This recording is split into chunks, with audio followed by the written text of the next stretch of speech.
সোনালীপুর ছিল এক স্বপ্নের মতো রাজ্য। চারপাশে ফুলের বাগান আর মনোরম নদী। রাজারানী রাজ্যকে সুখে ও শান্তিতে রেখেছিলেন। রাজকুমারী প্লাবনী ছিল ছোট্ট, কিন্তু প্রাণবন্ত ও সাহসী। প্লাবনী, জাদুর বনের কথা ভুলে যাও। ওখানে অনেক রহস্য লুকিয়ে আছে, যা তোমার জন্য ভালো নয়। রানী বললেন, আমরা তোমাকে ভালোবাসি মেয়ে, কিন্তু ওই বনের কথা শুনলে আমাদের ভয় হয়। প্লাবনী বলল, আমি জানি মা, কিন্তু আমি বনের রহস্য জানতেও চাই। হয়তো ওখানে আমার জন্য কিছু সত্যি অপেক্ষা করছে। বনের কথা শুনে রাজকুমারীর মনে হয়েছিল সেখানে তার ভাগ্য লুকিয়ে আছে। সে ভাবল, যদি সে যেতে পারে তাহলে রাজ্যের জন্য সুখ আর শান্তি আনতে পারবে। একদিন রাতের বেলা প্লাবনী গোপনে তার সোনা রঙের পোষা সিংহ সিম্বাকে নিয়ে বনের দিকে রওনা দিল। সিম্বা ছিল তার সবচেয়ে বিশ্বস্ত বন্ধু। প্লাবনী বলল, সিম্বা, আমরা ওদিকে যাচ্ছি, আমাদের কিন্তু সাহস দেখাতে হবে। সিম্বা, ম্যাও ম্যাও। রাতের অন্ধকারে তারা জাদুর বনে প্রবেশ করল। বন যেন জাদুর মতো ঝকঝকে। গাছের পাতা ছিল কাচের মতো চকচকে, আর বাতাসে যেন সুর বাজছিল। প্লাবনী বলল, অবাক হয়ে, এই বনের সৌন্দর্য একদম স্বপ্নের মতো। হঠাৎ এক ঝলমলানো টুনটুনি পাখি তাদের সামনে এসে দাঁড়াল। টুনটুনি বলল, স্বাগতম রাজকুমারী প্লাবনী, আমি বনের রক্ষক। তুমি কেন এসেছো? প্লাবনী বলল, আমি জানতে চাই এই বনের রহস্য কি। আমি বনের জাদু ভাঙতে চাই। টুনটুনি বলল, এই বন এক জাদুকরের দ্বারা আবৃত। তুমি শুধু বুদ্ধি, সাহস আর ভালো হৃদয় নিয়ে এলে সেই জাদু ভাঙতে পারবে। প্রথমে তোমাকে প্যাঁচার ধাঁধার সমাধান বের করতে হবে।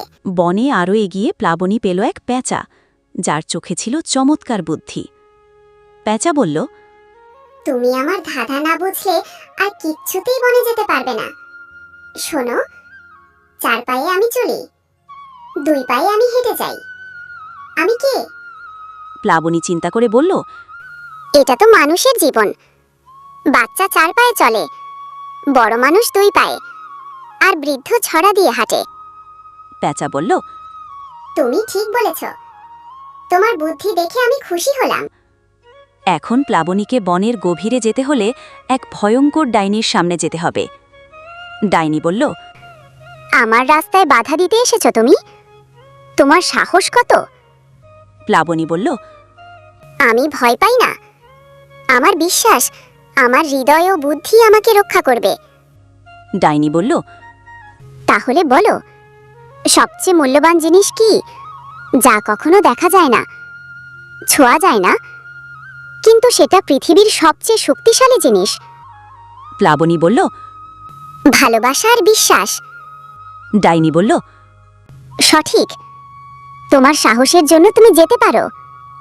প্লাবনী একটি পুরনো গুহায় এসে গেল, যেখানে একটি সোনার চেরাগ রাখা ছিল।